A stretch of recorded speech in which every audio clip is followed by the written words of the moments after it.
like to focus on things on the ground, but what happens outside of Ukraine's border also has a tremendous significance for Ukraine.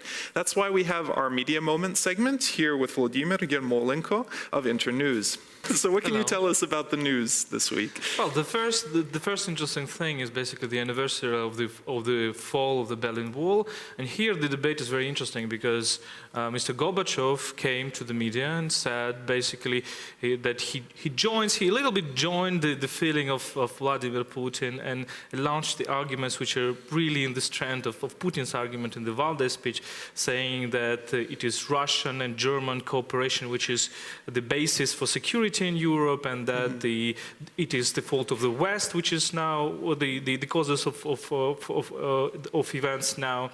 And it's quite an interesting thing and quite a dangerous thing, I would say. I would refer to this to several media publications. Another thing is an interview of Genscher, of Hans-Dietrich Genscher, the ex-foreign minister of Germany at that time, at the time of the fall of the Berlin Wall, in which he shares pretty much the same sentiment, saying that, well, we need to re-establish cooperation between Russia and Germany. And here we come to a very dangerous point, I think, that these people who brokered this fall of the Berlin Wall are now advocating a renewal of Russian and Germany, cooperation. Seeking peace of that epoch, but it seems to be that now this logic is obsolete. You mentioned that in this medium, which probably the audience can also read all the articles, that Russia and the West need a compromise over the Crimea. That was also one of the topics brought. Yeah, this so is. What does it mean? How they want to bring this? Well, I call it a new logic of appeasement, which is very dangerous and which is present in some of the Western media. And this article in Independent was written by 2 Russian journalists.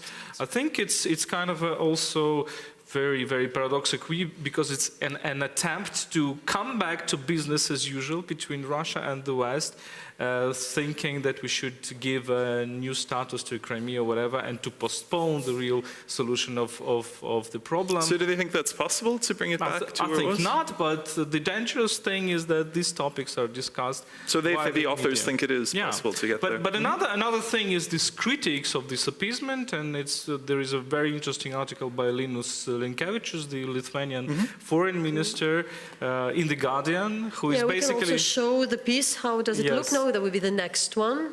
Yeah. Who is basically the one by next. Saying this that... One? Is that what you want? Yeah, no, the this next one. Yeah. Yes, this one, all right, there we go. Who is drawing attention to this Putin's remark that Molotov-Ribbentrop Pact is a good thing. And it's a good thing because Soviet Union in that way tried to escape war. And this is again the logic of Putin saying, well, if you're saying that Putin-Ribbentrop Pact is a bad thing, then you're saying that Munich agreements in '38 is a good thing. And I try to say the reverse. Now Linkevičius is saying very, very interesting, very important thing, that basically if we support this, if we don't pay attention to this, we can become a victim of the same pact.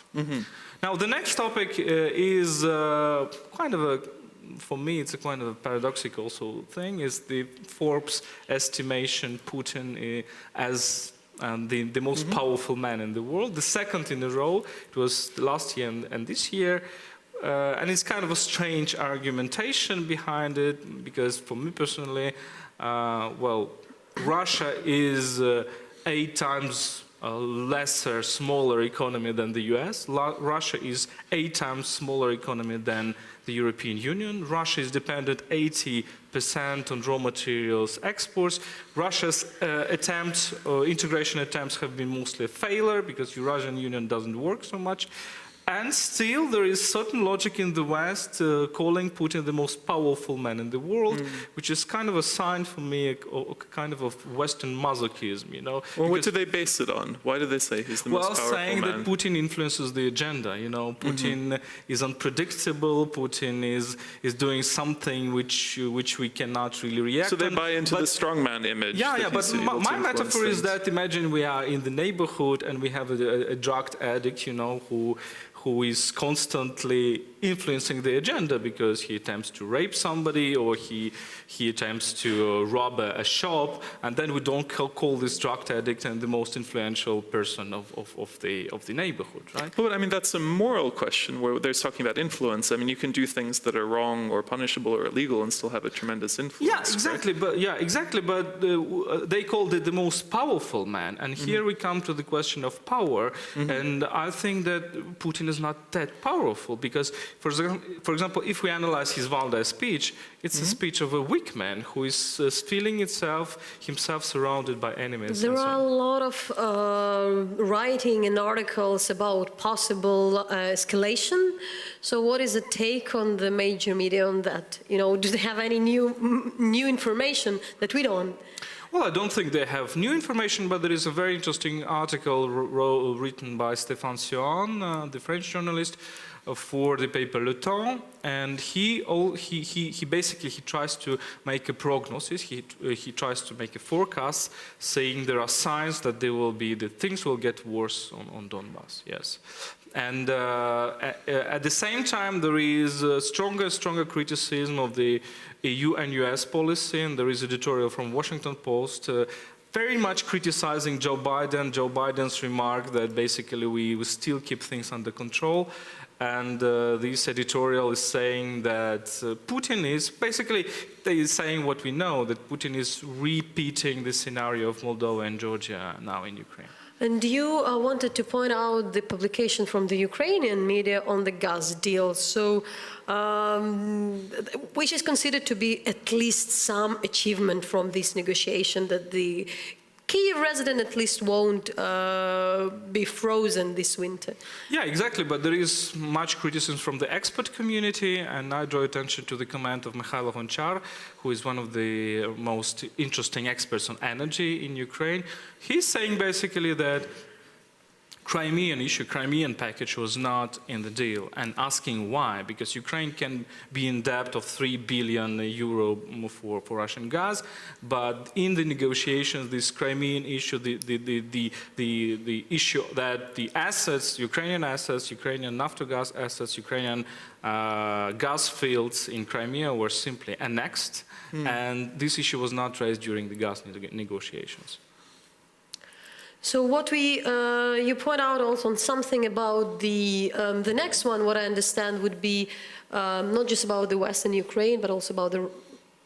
Yeah, this is a very good article in CNN saying under the title, "Why Ukraine is Vital for the West."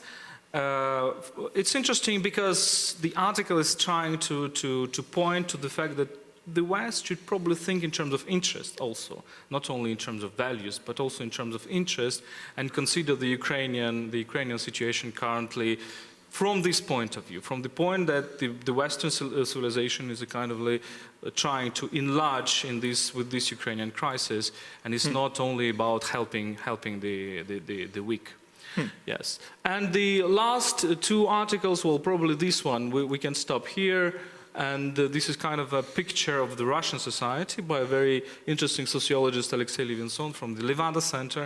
The brilliant article in Russian, but I would like to raise one single point, is the idea that the concept of double think, which is an Orwellian concept. 1984, is coming back to Russian society, Russian mentality, because currently Russian society is thinking in terms of contradictions.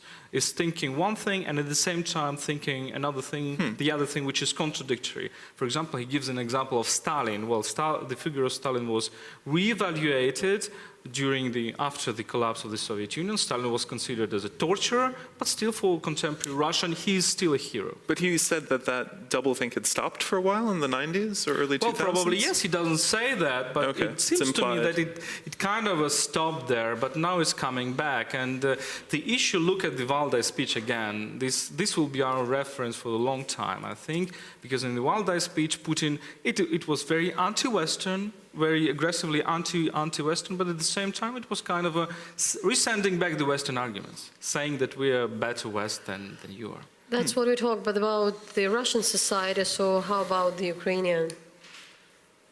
That's something you also point out in your media monitor this week. Yes, but it's just I would like to raise attention to draw attention to an article on The Guardian, which I think is misleading. So I just pointed to it to argue that this is misleading, because this is an article trying to make a review of far-right return of the far-right politics in Europe, and comparing the Ukrainian situation with the victory of Front National in France and of UKIP in United Kingdom, whereas this is precisely the fact which some Western observers don't mention, that on the terms of electoral things, the Ukrainian far right and radical politics has lost substantially during the presidential elections and during the parliamentary elections. So that was pretty really detailed description of what was very interesting, the headlines. Thanks so much. Waiting to hear what would be what we will hear the next week and what would be on the front lines of the foreign media.